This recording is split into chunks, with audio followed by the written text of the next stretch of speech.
Eu tenho uma maneira de falar que vou definir as coisas em uma palavra, mas eu acho que não é culpa minha não, porque às vezes o assunto é tão importante que merece isso. Com a Fórmula 4 Brasil, que chegou na metade da temporada. E eu acho que a palavra que eu consigo definir o campeonato até aqui é interessante. Interessante porque a gente tem o líder do campeonato, o Pedro Clerot, com 78 pontos na frente do segundo colocado, que é o Lucas Staico. Mas a gente não tem um campeonato chato, na minha opinião. Basta ver as performances do próprio Clerot lá em Interlagos nessas últimas 2 semanas. Nesse período, sim, das 6 corridas ele venceu 3, quer dizer. Ele fez grandes atuações com a diversidade da Fórmula 4 em prática. Tendo corridas com jogo de pneu usado, ele tenta que ganhar posições, né? Como foi a corrida de sábado da semana passada, que ele estava largando com pneus gastos de 8º lugar e foi para chegar em segunda, e ainda apertando o Nicolas Giafone. E teve a corrida de domingo dessa semana. Ele teve que se virar ali no meio do Nick Monteiro e do Lucas Staico, ali para brigar pela ponta. E conseguiu um segundo lugar com uma manobra meio que de última hora. Meio não, né? Que foi de última hora realmente, ali na curva do lago. Porque a briga mesmo era do Monteiro contra o Staico. Quando o Monteiro mudou da linha de dentro para a linha de fora, o Clerot veio aquele espacinho da curva do lago de dentro livre. E aí ele foi e arriscou. É assim que foi bonito por causa disso. Estou falando bonito, foi bonito por causa do momento da ultrapassagem, né? Que ele tirou em cima da hora e depois ainda deu uma balançadinha para corrigir o carro, né? A gente não tem as imagens de câmeras on-board para ver se tem um toque ou não, né? Isso a Transpan da Fórmula 4 ainda não disponibilizou. Mas uma coisa que eu acredito é porque a manobra foi em cima da hora, né? Que ele tirou de uma vez por dentro. Ele teve que dar aquela corrigidinha para manter a estabilidade. E nisso aí foi uma bela ultrapassagem. Só não foi tão bonita quanto a do Lucas Staico. Não tô falando da ultrapassagem que ele fez em cima do Nick Monteiro, não. Ela também sim, foi muito boa. Que ele colocou por dentro usando a zebra ali do lado esquerdo do S do Senna, mas eu tô falando assim da ultrapassagem que ele também fez do S do Senna, mas para passar o Clerot pelo segundo lugar, bem no comecinho da prova, que ele tava tão rápido que a traseira saiu, né? Ele entrou muito rápido na curva e deu aquela embarrigada. Embarrigada pro pessoal que não conhece é porque o carro foi a manobra foi tão pesada que o carro saiu da tangência demais da curva. Então foi por isso que aquela manobra foi tão bonita, na minha opinião. Porque ele não conseguiu manter a estabilidade, mas conseguiu fazer a ultrapassagem. Deu certo, mas de um jeito errado. Mas assim, erro eu acho que a pessoa da Fórmula 4 está cometendo bem menos, né? A gente teve 6 largadas paradas na verdade, né? Em 2 semanas. E a gente não teve batida em nenhuma, né? Aquele Big One. E isso é um ponto para se aplaudir. A gente fez ali no Portal High Speed, né? Eu fiz uma análise com o Dan Stick, depois da corrida do Velocitar, a gente fez um Open Wheel sobre a estreia da temporada, falando dos erros e acertos que os pilotos tinham cometido. E naquela ocasião a gente não teve como falar de largada parada porque não teve, porque os pilotos não tinham aprendido ainda corretamente o sistema de largada parada. Mas com 2 meses de teste, 2.000 km nas costas de preparação, né? 2 meses deu para fazer 2.000 km de teste, eles aprenderam bem. Inclusive lidando com aquela mudança de linha, né, que eu falei na transição do Portal High Speed, que os pilotos estavam fazendo para defender a posição, não, o pole position, defendendo a posição, pulando para o lado largando de dentro, pulando para a linha de fora do S do Senna. E isso não deu problema nenhuma vez de ter uma batida de grande proporção. Fora que a agressividade está muito boa, né? A gente viu, falei nesse próprio Open Wheel, naquele dia, a grande dificuldade estava sendo os pilotos tirarem o carro na hora que não iam conseguir a ultrapassagem, então acabavam atingindo o outro. Foi o Tessaro quando bateu na Aurélia Nobles e foi o Vitor Bax quando bateu ali no Felipe Bartz. Isso na corrida do Velocitar. Dessa vez o que a gente teve foi o contrário, principalmente naquela briga do Clerot com o Monteiro logo no comecinho da corrida 3, nesse domingo. O Clerot tentou uma ultrapassagem ali no Pinheirinho, chegou a travar a roda, mas na hora que ele viu que não ia dar, ele recolheu. Dá pra dizer sim que essa performance dos pilotos foi melhor do que a do Velocitar. Tem sim alguns problemas, não vou falar que é completamente perfeito. Principalmente os incidentes que envolveram a Aurélia Nobles, que ela foi tocada algumas vezes ali por falta de negociação de espaço. Mas isso não é uma coisa que dá muito trabalho para melhorar. Isso resolve com o tempo. Só precisa ter um pouco mais de atenção nas divididas de curva. No caso do incidente dela com o Álvaro Show, por exemplo, que fez ela rodar, foi o incidente mais pesado do fim de semana. Sim, ela estava uma volta atrás, mas ela já tinha fechado a porta na tomada ali do S do Senna. Então o Álvaro tinha que esperar e passar na reta oposta. Como foi só o segundo fim de semana dele na Fórmula 4 e ele não participou da primeira corrida, dá para entender um pouco o erro, né? Não deve ter pego ali o aprendizado um pouco da categoria num ritmo de corrida. Mas nada que não possa melhorar. Até a próxima rodada lá no Velocitar tem um mês de treinamento. Então dá para os pilotos pensarem em estratégias bem melhores. e o ritmo de corrida melhorar ainda mais. Agora eu tô falando tanto aqui do desempenho dos pilotos na Fórmula 4, eu acho que tá na hora de falar um pouco do carro também. Afinal, a gente já tá na metade da temporada. Será que a construção e o desempenho do carro da Fórmula 4 convenceram o nosso engenheiro?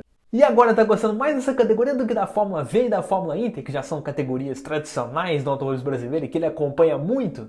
Bom, tem um jeito de descobrir, perguntando pra ele. Então, com vocês, de volta depois de uma semana, Ricardo Arcuri.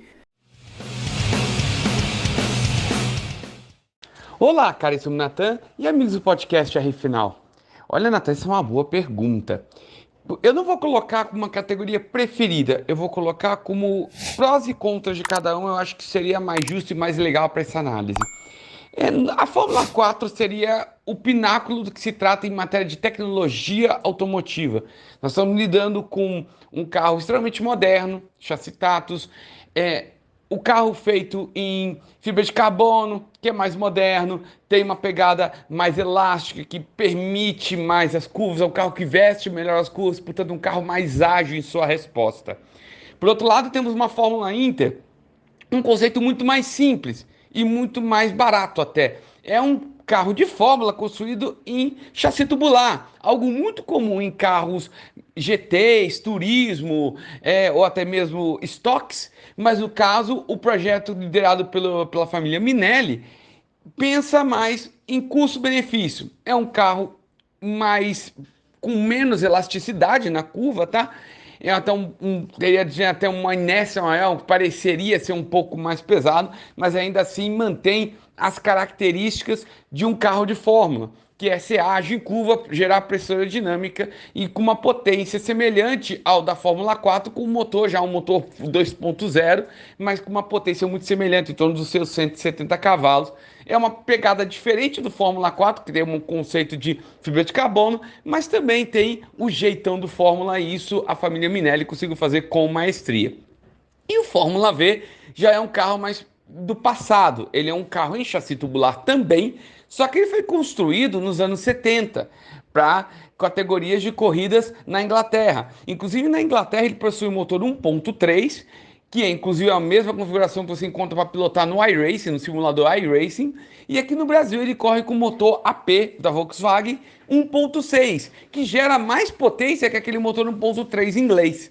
Então, aqui no Brasil tem essa tocada ainda mais potente, mais rápida que na Inglaterra, mas a dinâmica do carro, o conceito do carro é exatamente o mesmo. Um carro também em chassi tubular, com um conceito mais antigo, menos dependente de aerodinâmica, mas com aquela agilidade inerente ao carro de fórmula, de fazer curvas mais rápidas, até ajudado pela suspensão multilink também existente nos outros carros de fórmula. Aí um detalhe, o Fórmula V corre com pneus radiais, diferente dos pneus slick existentes tanto no Fórmula Inter quanto no Fórmula 4, que tornam ainda a curva mais diferenciada. É um conceito mais parecido com os nossos pneus de rua, que é o pneu radial. É um carro que gera menos aderência mecânica, então tende a arrastar um pouco mais. E como também é um carro que não tem pressão aerodinâmica por não ter asa, então ele acaba tendo uma característica mais parecida com o carro de turismo. É um carro que arrasta mais um pouco, que joga mais a traseira, entendeu? Justamente por essa característica. O Fórmula V dá até para brincar que ele seria um meio termo entre os Fórmulas Inter e 4 e um carro de turismo. Por exemplo, um Copa Joy, que a gente vê no Portal High Speed também.